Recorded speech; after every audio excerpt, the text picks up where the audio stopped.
Get 3, 2, 1, go. Look at it! Alright, everybody, welcome back to the channel. Thanks for clicking on the video, and let's just get straight into it.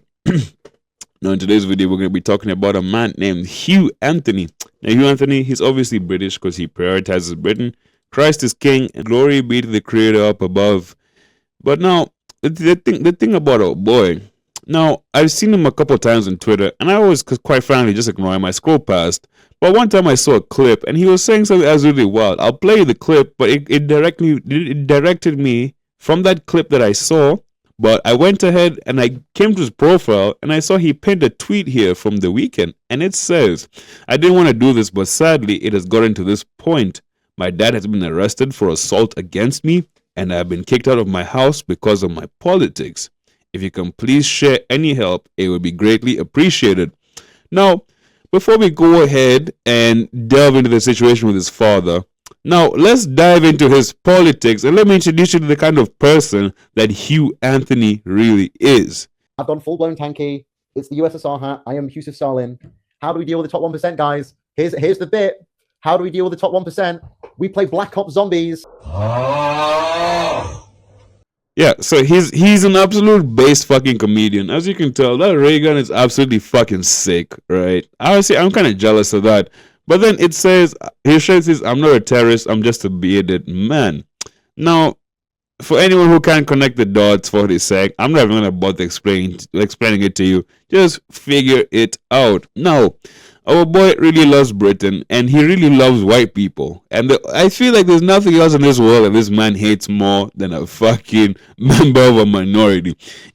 Because this is the clip that I saw that brought me to his Twitter page. Do you think that the people flooding over the channel, flooding over the border legally, do you think they're coming here because they love what we built, they love that we gave them a chance, they love our culture and our heritage and our people? Do you think all those Muslims coming over from the Middle East, they love everything we can give them? Do you think all the Indians and the Hindus, the Pakistanis coming over, they love everything we can give them? Or do you think they're coming here because their country's a shithole? Are they coming here because their country's a shithole and they're trying to find better lives? But when they get here and they have to live in the ghettos and they live in the bad areas and they live in the economically deprived areas, then they're going to blame us. They're going to look around, they're going to see the white people living in the nice areas, the white people that have all of this. They're going to blame us. They're going to have kids. Their kids are going to grow up. Their kids' kids are going to grow up. They're going to be living in shitty areas. They're going to see white people presented on TV. They're going to see a government that represents white people. They're going to see white people in Hollywood. They're going to see white people that are rich. And they're going to hate white people. So then, of course, their objective is to be represented in our system at the expense of the white people. When you see, for example, the racial tensions and the ethnic tensions on our street, you can turn a blind eye. You can pretend like it's just a cultural factor. But there's also a racial factor to it. These people are not going to like white people because you are everything that they want, but have not got, because they came from a place elsewhere. We are born into a society built by us, so it represents us. These people are born into a society where they are a guest, so it does not represent them.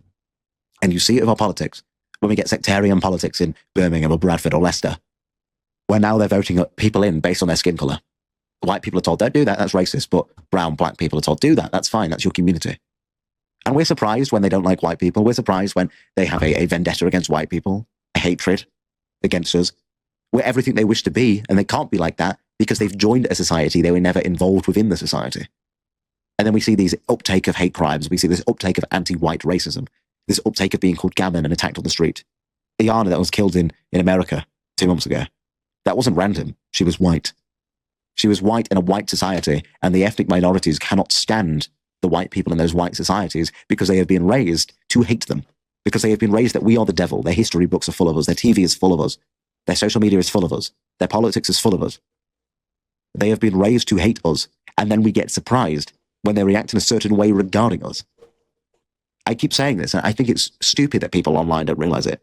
And maybe I'm crazy. I doubt it. I think I'm just realistic. But race is real, even if you don't see it. Even if you don't see that race is real, race will see you. Now, yep, as you heard that, race is real, and if you don't see it, race will see you. Now, there's one sentence that he's mentioning specifically that really stuck with me. He's like, we're all over their history. And I don't know if maybe I just care about this too much, or maybe he's just fucking oblivious to the history. But let me go ahead and give you a quick lesson as to why each of the as to why a lot of places don't have the most favorable view on British people. Because also there's another comment here that says, great segment, that's why blacks call whites the white devil. The world paints whites as people with no culture, and their success they didn't earn, they stole it or used browns to earn it. Everything ultimately leads to whites getting attacked. Now, I'm going to entirely completely disagree with this, because if we go and speak about just British people alone, right? Let's go over the history. So, in North America, throughout places like the USA and Canada, colonization began in the 1600s, and then now a whole load of indigenous people in the United States were displaced due to diseases, wars, and even just straight up reservations. They enslaved Africans all throughout the USA, and even British rule ended in 1776 when the American Revolution happened. And now let's just go farther up north to Canada. There was conquests, there was treaties, but then there was the cultural suppression of the First Nation. Google something called a residential school and understand that this was happening up till the 1990s, right? There's a very high likelihood that I right now, when I go walk out in the street, I walk past someone who survived that. I walked past someone who was there, or someone who's a direct descendant. No, a lot of things that these people, such as Mr. Hugh and Jack, the guy who commented before, don't seem to understand is that the actions have consequences, and not just only towards you. The actions of your ancestors are probably the reason why a lot of these places ended up being shit countries. Do you think all those Muslims coming over from the Middle East, they love everything we can give them? Do you think all the Indians and the Hindus, the Pakistanis coming over, they love everything we can give them? Or do you think they're coming here because their country's a shithole? Let's move to places like the Caribbean, where like in places like Jamaica and Barbados, they had sugar plantations. They enslaved millions through the transatlantic slave trade. They had brutal labor, and they even crushed rebellions in brutal ways, bro.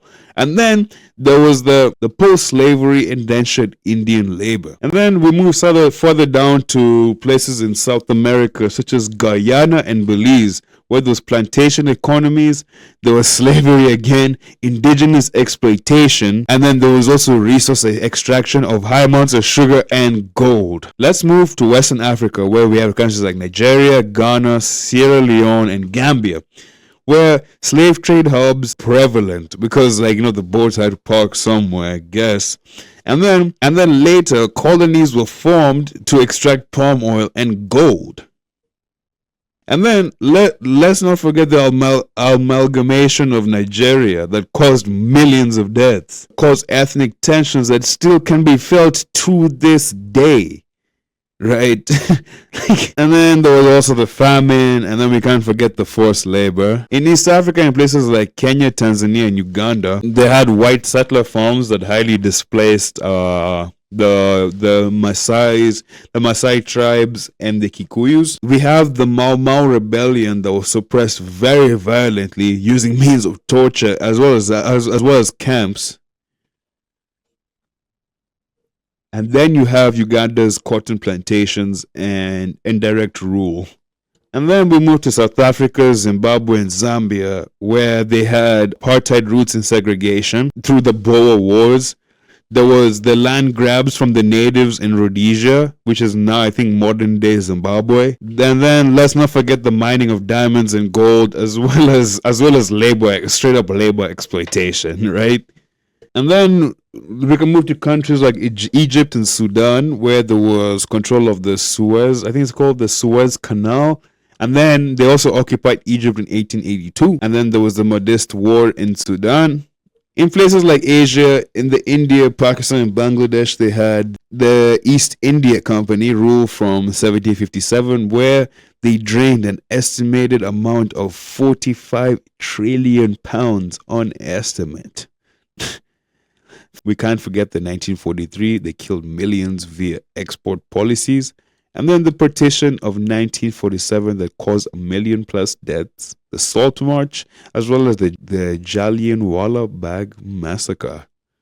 Like, when will this list end? Because like the shit that I'm looking at, this is pretty fucking long. And then in Southeast Asia, we have Myanmar, Malaysia, and Singapore. And then we have the opium wars, in which they forced trade. And then there's also the tin and rubber plantations in Malaya. The Japanese World War II occupation is what aided their independence. Australia, they had their penal colonies from 1788. The Aboriginal genocide with wars, stolen land, and stolen generation diseases killed up to 90% of all the natives at the time. Then we have the Terra Nullius doctrine, which justified land theft. In New Zealand, we had the Maori Wars from 1840 to 1870, and the Treaty of Waitangi was breached. I don't know how many times, but I know at least once it was. They also had land confiscations, and the list just goes on. So the reason why you're in the history books is this for a goddamn reason. And for anyone who try argue with me and tell me that all of this is in the past, how about you sit down, you take what's happening to you, you shut the fuck up, and in the next couple years when your kids ask you what happened to your country, we just tell them to forget about it. Sound good? Because that's pretty much what you're doing here. Anyway, moving on.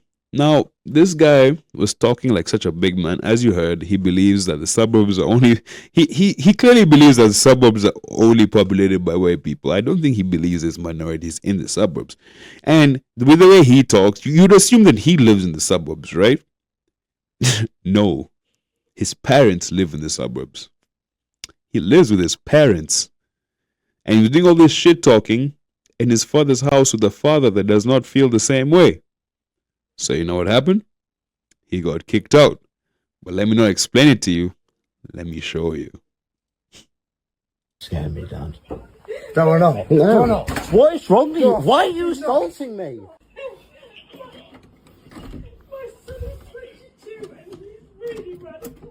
Now, also, even before we get into it, I'm not bashing anybody for living with their parents. I understand people have tough times and some people are going through some things, right? And they just need it.